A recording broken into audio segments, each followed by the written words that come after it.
তোমরা জেনে নিশ্চয়ই আনন্দিত হবা, তোমাদের জন্য আমরা 2841 কোটি টাকা একটা প্রকল্প বিশ্ববিদ্যালয় প্রশাসন এবং ওই সময় যারা ছাত্র নেতৃত্ব ছিল, ছাত্র সংগঠন, আমরা সবাই মিলে এই প্রকল্প নিয়ে এসেছিলাম। 2841 কোটি টাকার এই প্রকল্পের আওতায় ঢাকা বিশ্ববিদ্যালয়ে ছাত্রীদের জন্য মোট 5টা হল, ছাত্রদের জন্য মোট 5টা হল, মোট 10টা হল নির্মাণ হবে। এর বাইরে চায়না থেকে আজকে আমরা ডাকসুর 15 জন সদস্য, বিপিজিএসএস সহ 15 জন সদস্য চায়না যাচ্ছি। চায়না থেকে আবার ছাত্রীদের জন্য 1500 সিটের একটা হল নির্মাণের জন্য ইতিমধ্যে তার অনুমোদন দিয়ে দিয়েছে এবং আমরা জায়গাও সিলেক্ট করে দিয়ে ফেলেছি। খুব দ্রুতই ওনারা কথা দিয়েছে 8 মাসের মধ্যে হল নির্মাণের কাজ শেষ হয়ে যাবে। তো এই যে 2841 কোটি টাকার প্রকল্পের আওতায় আরও অনেক কিছু আছে। আমাদের সেন্ট্রাল লাইব্রেরি, সেটা একটা বহুতল ভবন হবে। আমাদের সেন্ট্রাল যে মসজিদ আছে সেটা একটা কমপ্লেক্স হবে। আমাদের যে মেডিকেল সেন্টার, এর বাইরে হচ্ছে একাডেমিক যে প্লেসগুলো আছে সেগুলোর আধুনিকায়ন হবে। অনেকগুলো প্রকল্প আছে, সেগুলো আমরা অন্য সময় বলবো। ছাত্রী এবং ছাত্রদের জন্য যারা অনাবাসী শিক্ষার্থীরা আছে তারা যেন সুন্দর করে আসতে পারে, তাদের জন্য শনিবারের বাস সার্ভিস এবং হলো সান্ধ্যকালীন বাস সার্ভিস ইতিমধ্যে শুরু হয়েছে এবং কুমিল্লা পর্যন্ত ইতিমধ্যে বাস সার্ভিস চালু হয়েছে। আরও কিছু জেলায় আমাদের প্ল্যান আছে ইনশাল্লাহ, তোমাদের সাথে বসে তোমাদের পরামর্শের আলোকে সেটাও আমরা শুরু করে দিব ইনশাআল্লাহ। শুধুমাত্র বাংলাদেশ না, আমার সামনে যে ফার্স্ট ইয়ার শিক্ষার্থী ভাই বোনরা বসে আছো, তোমরা সারা দুনিয়ায় নেতৃত্ব দিবে ইনশাআল্লাহ। এখান থেকে শহীদ আবু সাঈদদের মতো মানুষ তৈরি হবে যারা তাদের 2 হাতকে প্রসারিত করে পুরো জাতিকে নতুনভাবে উজ্জীবিত করবে। আমি প্রথমেই ঢাকা বিশ্ববিদ্যালয় কেন্দ্রীয় ছাত্র সংসদ ডাকসুর পক্ষ থেকে সবাইকে কংগ্রাচুলেট করছি। আমি সবাইকে জোরে হাতে করতালির মাধ্যমে সবাইকে অভিনন্দন করছি। তোমরা যারা ঢাকা বিশ্ববিদ্যালয়ে চান্স পেয়েছো, নিশ্চয়ই জীবনের সবচেয়ে অনেক বড় একটি অর্জন এই ঢাকা বিশ্ববিদ্যালয়ে চান্স পেতে পারা। আমাদের প্রত্যেকের স্বপ্ন ছিল ঢাকা বিশ্ববিদ্যালয়ে আমরা ভর্তি হব এবং ভর্তি হয়ে আমাদের পরবর্তী জীবনের জন্য আমরা নিজেদেরকে প্রস্তুত করব। তো সেই সুযোগ সৃষ্টিকর্তা আল্লাহ পাক সুবহানাহু ওয়া তাআলা আমাদেরকে দিয়েছেন। সে কারণে আমরা শুরুতেই আমরা যারা মুসলমানরা আছি আল্লাহর শুকরিয়া জ্ঞাপন করতে পারি, আলহামদুলিল্লাহ। তো আমরা যারা ঢাকা বিশ্ববিদ্যালয়ে ভর্তি হয়েছি আমাদের দায়িত্বটা অনেক বড় এবং সেই দায়িত্বের কথাগুলো তোমাদেরকে স্মরণ করে দেওয়ার জন্যই আজকের এই আয়োজন। ইসলামী ছাত্র শিবিরকে আমি ডাকসুর পক্ষ থেকে ধন্যবাদ জানাচ্ছি। তারা ফার্স্ট ইয়ারের শিক্ষার্থীদেরকে একদম শুরুতেই তাদের করণীয় কী, বর্জনীয় কী, তাদের বর্ষভিত্তিক পরিকল্পনা কেমন হওয়া দরকার, ক্যাম্পাসের অপরচুনিটিসগুলো কী কী, চ্যালেঞ্জগুলো কী কী, সেই অপরচুনিটিসগুলোকে আমরা কীভাবে কাজে লাগাতে পারি, সেই বিষয়গুলো নিয়ে তোমাদেরকে আজকের এই সেশনে চমৎকার আয়োজন রেখেছে এবং আমরা আশা রাখবো সেই তোমাদের কাছে এতক্ষণ ধরে প্যানেলিস্টে যে আলোচনাগুলো করেছে সেই আলাপের আলোকে তোমরা নিজেদেরকে আগামীর জন্য প্রস্তুত করবে ইনশাআল্লাহ। ঢাকা বিশ্ববিদ্যালয়ে এমন একটি জায়গা যেখানে তুমি ভালো হইতে হলে সবচেয়ে ভালো হইতে পারবা, আবার যদি খারাপ হতে চাও সবচেয়ে খারাপও হতে পারবা। এই ঢাকা বিশ্ববিদ্যালয়ে শহীদ ওসমান হাদিদের মতো মানুষ যেমন তৈরি হয়, আবার নিষিদ্ধ ঘোষিত ছাত্রলীগের সন্ত্রাসীদের মতো মানুষও এখান থেকে তৈরি হয়েছে। শহীদ আবরার ফাহাদের খুনিদের মতো মানুষ এই ঢাকা বিশ্ববিদ্যালয় থেকে তৈরি হয়েছে। তো সুতরাং আমি বিশ্বাস করি আমার সামনে যারা বসে আছে, আমার যারা ছোট ভাই বোনরা ফার্স্ট ইয়ারে ভর্তি হয়েছে, তাদের এখান থেকে শহীদ ওসমান হাদিদের মতো মানুষ তৈরি হবে ইনশাআল্লাহ। এখান থেকে শহীদ আবু সাঈদদের মতো মানুষ তৈরি হবে যারা তাদের 2 হাতকে প্রসারিত করে পুরো জাতিকে নতুনভাবে উজ্জীবিত করবে। এখান থেকে শহীদ নোমানির মতো মানুষ তৈরি হবে যে রাজশাহী বিশ্ববিদ্যালয়ে ছাত্রলীগের সন্ত্রাসীদের বিরুদ্ধে একাই লড়াই করেছিল, একাই তার শিক্ষার্থী এবং তার জনশক্তিদের জন্য সে অন্যায়ের প্রতিবাদ করতে গিয়ে শহীদ হয়েছিল। এখান থেকে শহীদ আব্দুল মালেকের মতো মানুষ তৈরি হবে যে শহীদ মালেক এই ঢাকা বিশ্ববিদ্যালয়ের টিএসসিতে সেই 60-এর দশকে শিক্ষা ব্যবস্থার উপর কথা বলেছিল এবং সেই শিক্ষা ব্যবস্থা ছিল নৈতিকতা সম্পন্ন শিক্ষা ব্যবস্থা, যে শিক্ষা ব্যবস্থার মাধ্যমে একজন শিক্ষার্থী নৈতিকভাবে সে সৎ হবে এবং সে আগামীর জন্য প্রস্তুত হবে। সেই শিক্ষা ব্যবস্থার কথা বলার পরে পুরো অডিয়েন্স তার কথা দ্বারা প্রভাবিত হয়েছিল। ওই সময়ে যারা কালচারাল ফেসিস্ট চক্র ছিল, পতিত ফেসিস্ট চক্র, মতিয়া চৌধুরী, হাসানুল হক ইনু, তারা শহীদ আব্দুল মালেকের মেধার কাছে পরাজিত হয়ে যখন মালেক এই সোহরাওয়ার্দী উদ্যান দিয়ে যে তার হল ফজলুল হক মুসলিম হলে যাচ্ছিল, তার মাথায় ইট দিয়ে আঘাত করে তাকে শহীদ করেছিল। এই শহীদ মালেকের জীবনে যদি আমরা পড়ি, শহীদ মালেক সে তার ডিপার্টমেন্টে ফার্স্ট হয়েছিল, একই সাথে তার আল্লাহর সাথে সম্পর্কের জায়গায়, তার আধ্যাত্মিক জায়গায় অসাধারণ মানুষ ছিল। সারাটা জীবন যতদিন সে বেঁচে ছিল সে কল্যাণের কাজ করেছে, সত্যের পথে মানুষদেরকে ডেকেছে, তার বন্ধুবান্ধবরা তার দ্বারা উপকৃত হয়েছে, প্রভাবিত হয়েছে। তো এই শহীদ মালেকের মতো আমাদের এই ক্যাম্পাস থেকে মানুষ তৈরি হতে হবে। এই মানুষ যদি তৈরি হতে পারি তাহলে আমরা যতদিন এই সমাজে থাকবো এই সমাজের মানুষরা আমাদেরকে সবসময় আমাদেরকে শ্রদ্ধা করবে এবং আমরা যখন চলে যাব আমাদের কথা আজীবন শ্রদ্ধার সাথে স্মরণ রাখবে। একই সাথে আমি আজকে যারা এখানে ফার্স্ট ইয়ার শিক্ষার্থী ভাই এবং বোনেরা আছে, আমি তোমাদেরকে একটু স্মরণ করে দিতে চাই, তোমরা এখন যে ক্যাম্পাসে আছো এই ক্যাম্পাসটা আমরা শহীদদের রক্তের উপর পেয়েছি। তোমরা যদি আগের একটু ক্যাম্পাসের চিত্রগুলো দেখো, ফেসিবাদী কাঠামো যখন ছিল 16 বছরে, এই ক্যাম্পাসে গণরুম, গ্যাস রুম কালচার, শিক্ষার্থীদের উপর নিপীড়ন নির্যাতনের মাধ্যমে এক একটা কনসেন্ট্রেশন ক্যাম্প ছিল। শিক্ষার্থীদের পড়াশোনার কোনো ধরনের অধিকার ছিল না। প্রত্যেকটা হলেই জোরপূর্বক প্রোগ্রামে নিয়ে যাওয়া, রাতে দিনে দিনের পর দিন জোরপূর্বক প্রোগ্রামে নিয়ে যাওয়া, ভাইয়ের পিছনে রাজনীতি করানো, ঘন্টার পর ঘন্টা মধুর ক্যান্টিনে বসায় রাখা, তাদের বিভিন্ন ধরনের নেত্রীরা আসে, নেতারা আসে, প্রধানমন্ত্রী আসে, সেটার জন্য প্রোটোকল দেওয়ানো, এই ধরনের বাজে সংস্কৃতির মধ্য দিয়ে এখানকার শিক্ষার্থীদেরকে যেতে হয়েছে। এবং এই যে সংকট বিশ্ববিদ্যালয়ে, ঢাকা বিশ্ববিদ্যালয় অ্যালামনারা সারা বিশ্বব্যাপী আছে, সবাই চাই আবাসন সংকটটা দূর হোক, কিন্তু কৃত্রিমভাবে এই আবাসন সংকটটা তৈরি করে রাখা হয়েছে যেন শিক্ষার্থীরা ফার্স্ট ইয়ার থেকে সিট না পায়, তাদেরকে এক রুমে গাদাগাদি করে রাখা হয়, সিটের জন্য বড় ভাইদের কাছে যেতে হবে, এরপর তাদেরকে জোরপূর্বক প্রোগ্রামে নিয়ে তাদের পলিটিক্যাল এজেন্ডা এই ক্যাম্পাসে বাস্তবায়ন করবে।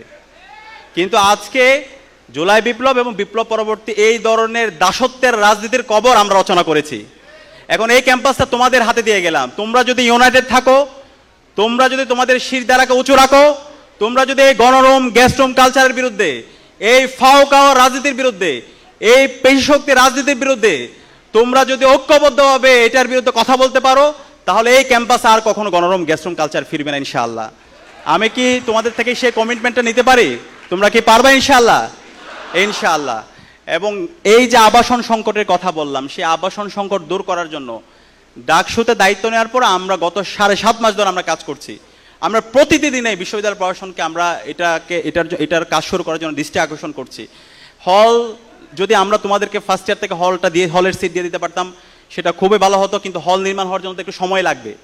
আমরা সেই প্রসেস শুরু করে দিয়েছি। তোমরা জেনে নিশ্চয়ই আনন্দিত হবা, তোমাদের জন্য আমরা 2841 কোটি টাকা একটা প্রকল্প বিশ্ববিদ্যালয় প্রশাসন এবং ওই সময় যারা ছাত্র নেতৃত্ব ছিল, ছাত্র সংগঠন, আমরা সবাই মিলে এই প্রকল্প নিয়ে এসেছিলাম। 2841 কোটি টাকার এই প্রকল্পের আওতায় ঢাকা বিশ্ববিদ্যালয়ে ছাত্রীদের জন্য মোট 5টা হল, ছাত্রদের জন্য মোট 5টা হল, মোট 10টা হল নির্মাণ হবে। এর বাইরে চায়না থেকে আজকে আমরা ডাকসুর 15 জন সদস্য, বিপিজিএস সহ 15 জন সদস্য চায়না যাচ্ছি। চায়না থেকে আবার ছাত্রীদের জন্য 1500 সিটের একটা হল নির্মাণের জন্য ইতিমধ্যে তার অনুমোদন দিয়ে দিয়েছে। এবং আমরা জায়গাও সিলেক্ট করে দিয়ে ফেলেছি, খুব দ্রুত ওনারা কথা দিয়েছে 8 মাসের মধ্যে হল নির্মাণের কাজ শেষ হয়ে যাবে। তো এই যে 2841 কোটি টাকার প্রকল্পের আওতায় আরও অনেক কিছু আছে। আমাদের সেন্ট্রাল লাইব্রেরি, সেটা একটা বহুতল ভবন হবে। আমাদের সেন্ট্রাল যে মসজিদ আছে সেটা একটা কমপ্লেক্স হবে। আমাদের যে মেডিকেল সেন্টার, এর বাইরে হচ্ছে একাডেমিক যে প্লেসগুলো আছে সেগুলোর আধুনিকায়ন হবে। অনেকগুলো প্রকল্প আছে, সেগুলো আমরা অন্য সময় বলবো। এখন এই প্রকল্পের কাজ যেন দ্রুত শুরু হয়, সেটার জন্য তোমাদের সহযোগিতা আমাদের লাগবে। তোমরা কি আমাদের সাথে থাকবা? ইতিমধ্যে প্রকল্পের টাকা চলে এসেছে। প্রকল্পের কাজ শুরু করার জন্য বিশ্ববিদ্যালয় প্রশাসন তারা বিভিন্নভাবে রিভিউ, তারা এটাকে দেরি করতে চাচ্ছে। যেই সংকটটা সবার আগে দূর করা দরকার, সেই সংকটটা তারা দূর না করে তারা যেটা হয় ওই যে বিভিন্ন ধরনের লাল ফিতার দূরত্বের মধ্যে তারা এটাকে ফেলে দিচ্ছে। তো তারা চায়, আমার কাছে মনে হচ্ছে, আবার সেই পিছনের রাজনীতির দিকে ফিরে যাওয়া। তারা এই আবাসন সংকটটাকে কৃত্রিমভাবে রেখে দিয়ে আবার আমার শিক্ষার্থী ভাই বোনদেরকে দাসের মতো করে পলিটিক্যাল প্রোগ্রামে নিয়ে গিয়ে তাদের এজেন্ডা বাস্তবায়ন করা। সুতরাং আমরা বেঁচে থাকতে তা হইতে দিব না ইনশাআল্লাহ।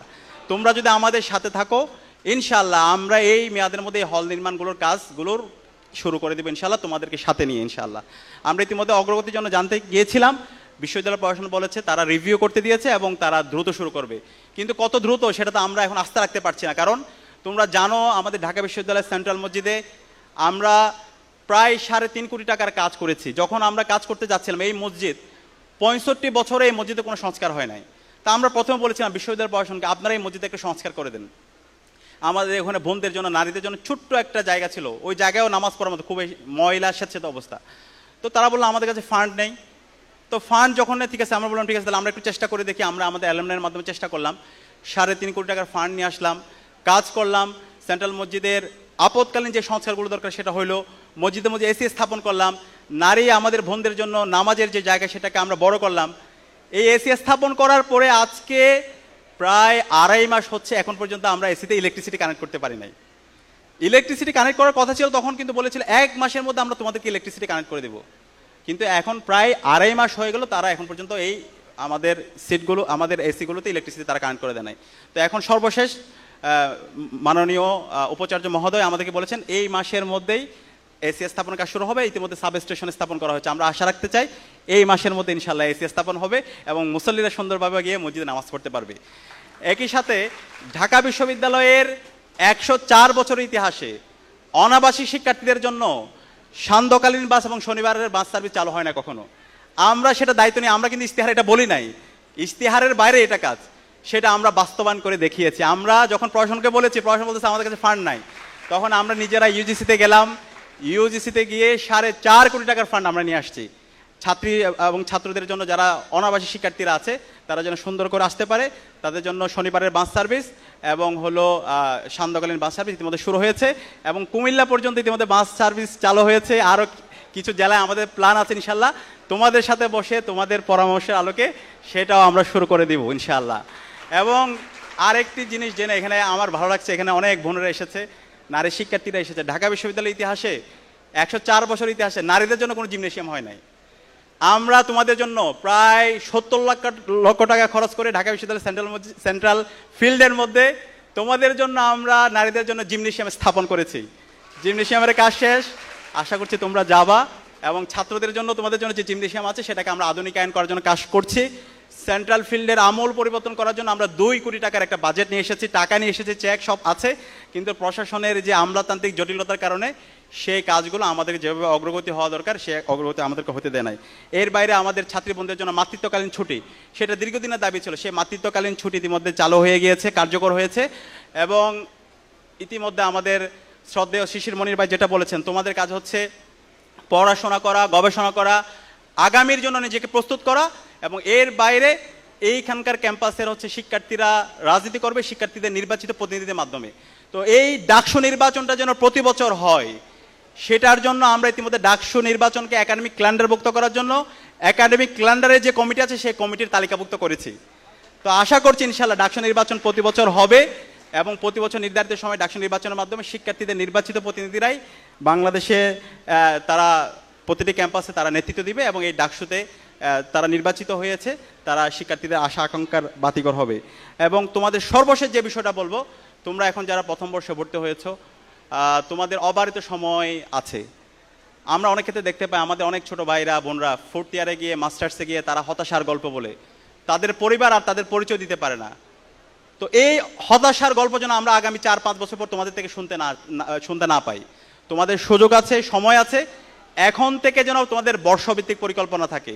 তোমরা যে যে ডিপার্টমেন্টে পড়াশোনা করো, অনেক ক্ষেত্রে হয় ঢাকা বিশ্ববিদ্যালয় বলে আমি অনেক ভালো ডিপার্টমেন্টে পড়ি, ও বলছে ও খারাপ ডিপার্টমেন্ট। এখানে ভালো অথবা খারাপ বলতে কোনো কিছু নাই, ঢাকা বিশ্ববিদ্যালয়ে প্রত্যেকটা ডিপার্টমেন্টে ভালো। এখানে কোনো ডিপার্টমেন্ট তোমাকে চাকরি দিবে না, কোনো ডিপার্টমেন্ট তোমাকে চাকরি দিবে না। চাকরি যদি পাইতে হয় তোমার মেধার স্বাক্ষর রেখে তুমি যেভাবে ভর্তি পরীক্ষা দিয়েছো, চাকরির পরীক্ষায় যেই সিলেবাস আছে সেই সিলেবাসের আলোকে পরীক্ষা যে ভালো করবে সে হচ্ছে ভালো চাকরি পাবে। তো এটার জন্য তোমাদের এখন দরকার প্রথম বর্ষ থেকেই বর্ষভিত্তিক পরিকল্পনা। তো তুমি যে ডিপার্টমেন্টে পড়াশোনা করো সেই ডিপার্টমেন্টে তোমার জন্য একটা ভালো রেজাল্ট থাকে অথবা ওই ডিপার্টমেন্ট সম্পর্কে তোমার জন্য ভালো জানাশোনা থাকে। একই সাথে তোমার বিভিন্ন ধরনের সফট স্কিল, এখানে ডিবেট আছে, ডিউডেস আছে, হল ভিত্তিক ডিবেটিং ক্লাব আছে, সেগুলোতে যেতে পারো। বিভিন্ন সামাজিক স্বেচ্ছাসেবী সংগঠন আছে, সেগুলোতে তোমরা যুক্ত হতে পারো। এর বাইরে আইএমএল আছে, আইএমএল থেকে একটা এক্সট্রা ল্যাঙ্গুয়েজ শিখতে পারো। আমরা ডাকসুর থেকে চাইনা ভাষা শেখাচ্ছি। আমাদের প্ল্যান আছে বিভিন্ন ধরনের ভাষাগুলো তোমাদেরকে ফ্রিতে অফার করা। তো এই ভাষা যদি একটা শিখতে পারো, একটা এক্সট্রা ল্যাঙ্গুয়েজ যদি জানতে পারো, দেখবা যে তোমার ওভারঅল তোমার কোয়ালিটি এবং তোমার ক্যাপাসিটি এবং তোমার অপরচুনিটি অনেক বেড়ে যাবে। এর পাশাপাশি যদি তোমরা 3rd ইয়ার থেকে যদি কারো হায়ার স্টাডির প্ল্যান থাকে, তোমরা জিআরই আইএলস এর প্রস্তুতি নিতে পারো। আমাদের অনেক রিসোর্স পার্সনরা আছে, সেখানে তাদের সাথে আমরা তোমাদেরকে কানেক্ট করে দেবো।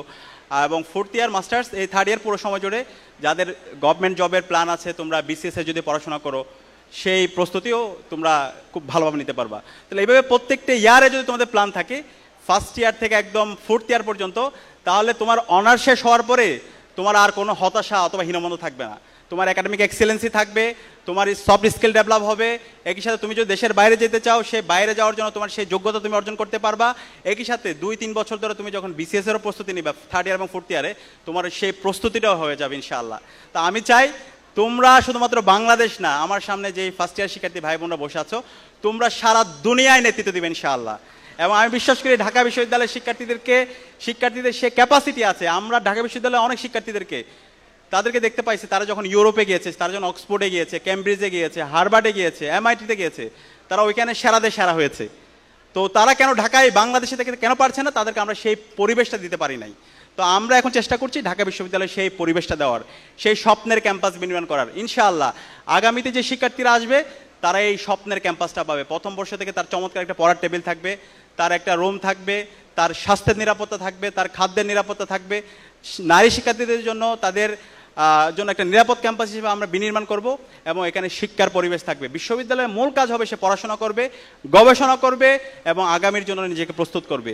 এবং এর বাইরে দেশের স্বাধীনতা, সার্বভৌমত্ব, অখণ্ডতার জন্য যদি জীবন দিতে হয় সেই জীবন দেওয়ার জন্য সে প্রস্তুত থাকবে এবং সবসময় শির দ্বারা উঁচু রেখে ইনসাফের পক্ষে কথা বলবে, সত্যের পক্ষে কথা বলবে, কারো দাসত্ব করবে না, কোনো দলের এখানে হচ্ছে এজেন্ডা সে এককভাবে সে বাস্তবায়ন করবে না। যেটা সত্য সেটাকে সত্য বলবে, যেটা সাদা সেটাকে সাদা বলবে এবং যেটা অন্যায় সেটাকে সে শির দ্বারা উঁচু রেখে সে অন্যায়ের প্রতিবাদ করবে। তো আমি বিশ্বাস করি ইনশাল্লাহ আমার সামনে যারা বসে আছো তোমরা আগামীর বাংলাদেশে নেতৃত্ব দিবে ইনশাল্লাহ।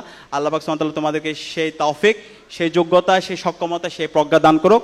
আমি আবারও তোমাদেরকে কংগ্রাচুলেট করে এবং ডাকসুর পক্ষ থেকে ইসলামী ছাত্র শিবির ঢাকা বিশ্ববিদ্যালয়কে আন্তরিকভাবে ধন্যবাদ জানিয়ে আমি আমার কথা এখানে শেষ করছি। আসসালামু আলাইকুম রহমতুল্লাহ।